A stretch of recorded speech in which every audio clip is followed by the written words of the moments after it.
अमीरी और गरीबी नहीं देखती साहब, ये चाय और कॉफ़ी है, सबको एक सा सुकून देती है।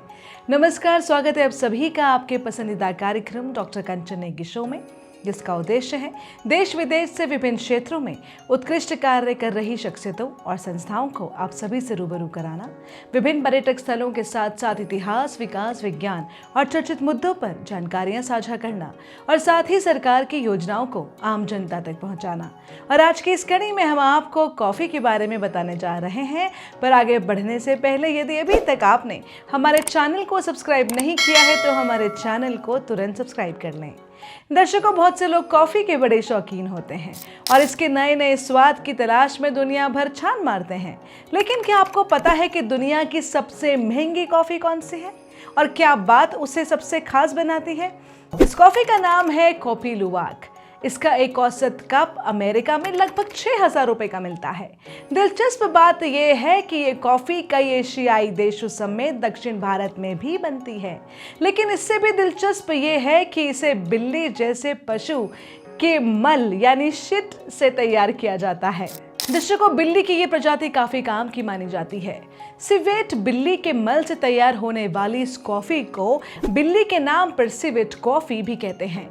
ये बिल्ली की प्रजाति है, लेकिन इसकी बंदर की तरह लंबी पूंछ होती है। इकोसिस्टम बनाए रखने में इस पशु का काफी महत्वपूर्ण योगदान माना जाता है। लेकिन आखिर बिल्ली के मल से कैसे कॉफी जैसा पेय तैयार किया जाता है, ये सवाल सबके मन में आता है।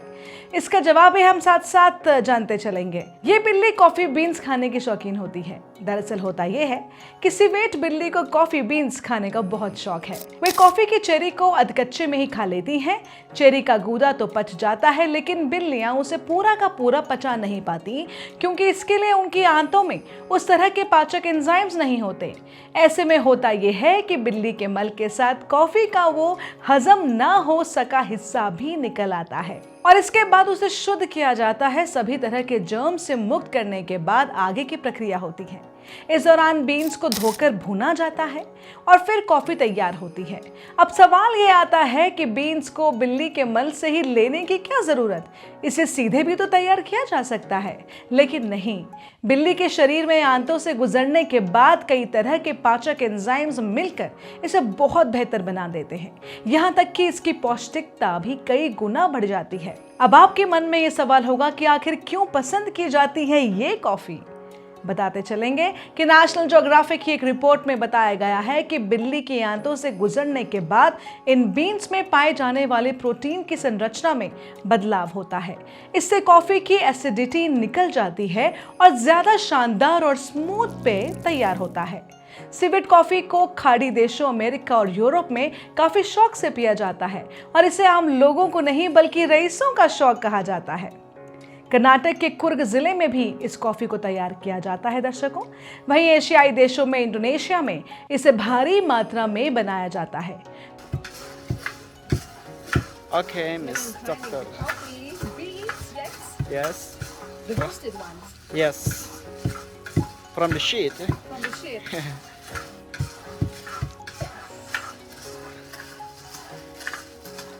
टूरिस्ट नेशन के तौर पर उभर रहे इस देश में जंगली बिल्लियों की सिवेट प्रजाति को इस कॉफी के उत्पादन की प्रक्रिया में कैद किया जा रहा है। कॉफी बीन्स को तैयार करने की ये प्रक्रिया कॉफी के बागानों के आसपास होती है। Okay, Dr. Kenjan. Here we have the two kinds of the coffee. We have the Robusta coffee and Arabica coffee. But the animals here just eaten the Arabica coffee because sweeter than another coffee. And this is the coffee bean. The green one is still unripe. Later the color one will becoming yellow and will becoming red. And red one is ready to eat by animals. The coffee bean has the three skin. The first skin the animals eaten, and the second skin they just swallow it. They ferment it in stomach. After that they put it out. So after the poo, still the whole bean that we processing to make the coffee. So no worries, Dr. Kenshin. Here we just drink the coffee. We don't drink the shit. और सैलानियों को इन जगहों पर सैर सपाटे के लिए भी ले जाया जा रहा है। इंडोनेशिया का मकसद है कि इससे न केवल उनकी कॉफी को बढ़ावा मिलेगा बल्कि पर्यटन को भी।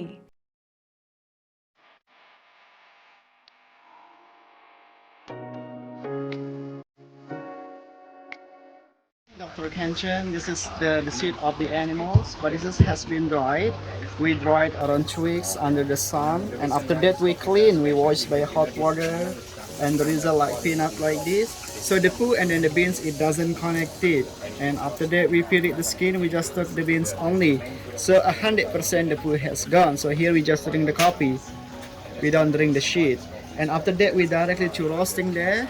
We are roasting around an hour, even more, even less, depend on the fire, because here we do fire by wood.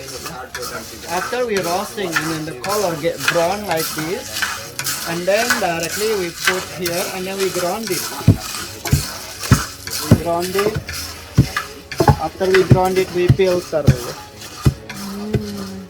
दर्शकों, सुमात्रा न केवल इंडोनेशिया का सबसे बड़ा द्वीप है, बल्कि ये दुनिया का छठा सबसे बड़ा द्वीप भी है। जहां तक सुमात्रा कॉफी की बात है तो ये ग्रह पर सबसे लोकप्रिय कॉफी किस्मों में से एक है। सुमात्रा कम अम्लता और एक जटिल स्वाद प्रोफाइल प्रदान करता है, जिसे कई कॉफी प्रेमी मिट्टी जैसा मलाईदार और चॉकलेटी के रूप में वर्णित करते हैं। सुमात्रा कॉफी के स्वाद में योगदान देने वाले कई कारक हैं। एक के लिए द्वीप की उपजाऊ ज्वालामुखी मिट्टी कॉफी के मिट्टी के स्वाद का कारण बनती है।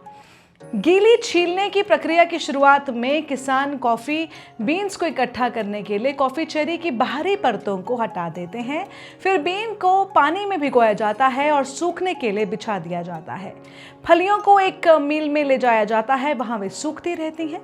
उसके बाद श्रमिकों ने चर्म पत्र की खाल को हटाने के लिए फलियों को एक हलिंग मशीन के माध्यम से डाला जाता है। एक बार जब चर्मपत्र की परतें उतर जाती हैं तो कॉफी बीन्स की नमी लगभग 35% होती है। नमी का प्रतिशत 12% से कम होना चाहिए, इसलिए किसान फलियों को उस स्तर तक पहुंचने तक धूप में सूखने देते हैं।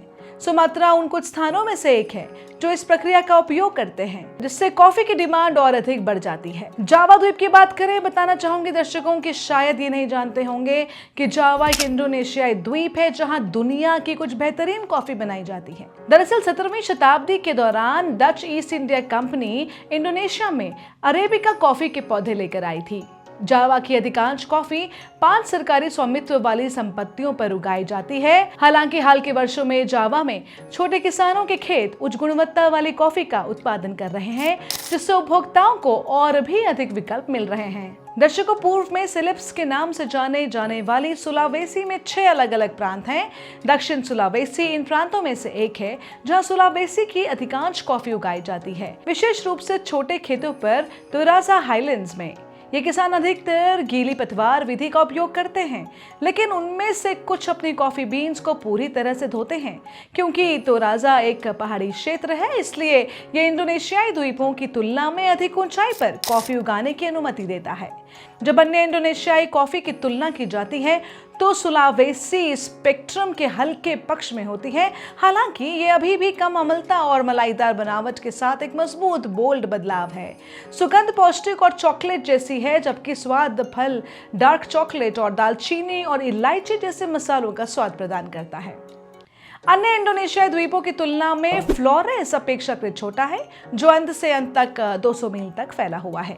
ये द्वीप अपनी समृद्ध वनस्पति के लिए जाना जाता है और उन कुछ स्थानों में से एक है जहां आप लुप्त प्राय कोमोडो ड्रैगन को देख सकते हैं। हालांकि इसकी कॉफी आधारशिला बनी हुई है। अधिकांश कॉफी 1200 से 1800 मीटर की ऊंचाई पर स्थित बाजावा शहर में उगाई जाती है। फ्लोरेस कई सक्रिय और निष्क्रिय ज्वालामुखियों वाला एक उबड़ खाबड़ इलाका है। ज्वालामुखी विस्फोटों से निकली राख ने उपजाऊ एंडोसोल का निर्माण किया है, जो जैविक कॉफी उत्पादन के लिए उपयुक्त मिट्टी है। फ्लोरेस पर किसान गीली पतवार प्रक्रिया का उपयोग करते हैं। ये विधि फ्लोरेस के स्थान के साथ मिलकर कॉफी को पुष्प, वुडी नोट्स और सिरपी जैसी संरचना के साथ एक मीठा दूध चॉकलेट स्वाद देती है। बाली की यदि बात करें दर्शकों, तो बाली अपने खूबसूरत समुद्र तटों, मूंगा चट्टानों और योग और ध्यान विश्राम स्थलों के लिए प्रसिद्ध है।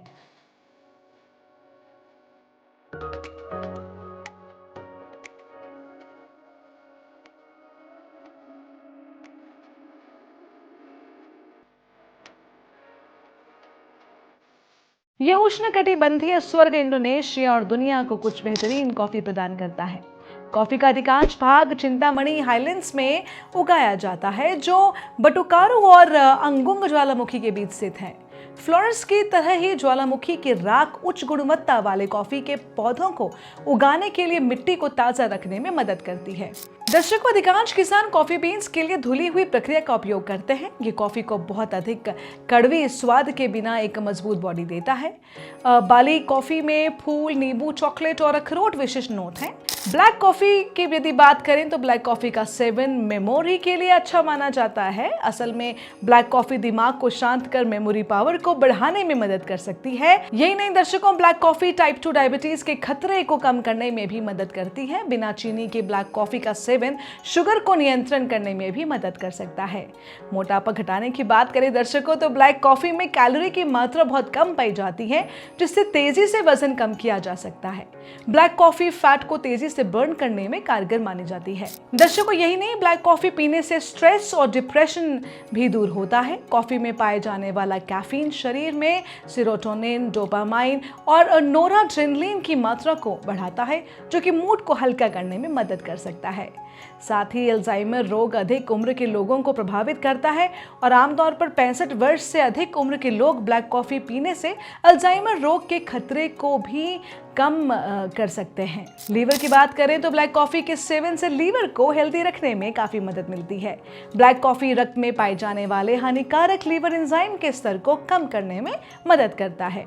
तो दर्शकों, फिलहाल ये था हमारा आज का एपिसोड। मुझे उम्मीद है कि आपको हमारा ये वाला एपिसोड हमारे बाकी अन्य एपिसोड्स की तरह भी बेहद पसंद आया होगा। और इसी उम्मीद के साथ कि डॉक्टर कंचन नेगी शो की टीम फिर हाजिर होगी अगले शनिवार रात 9 बजे सिर्फ उत्तराखंड हेरिटेज मीडिया पर।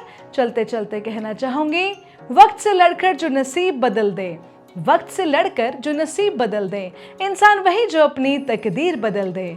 कल क्या होगा कभी मत सोचो, कल क्या होगा कभी मत सोचो, क्या पता कल वक्त खुद अपनी तस्वीर बदल दे। नमस्कार।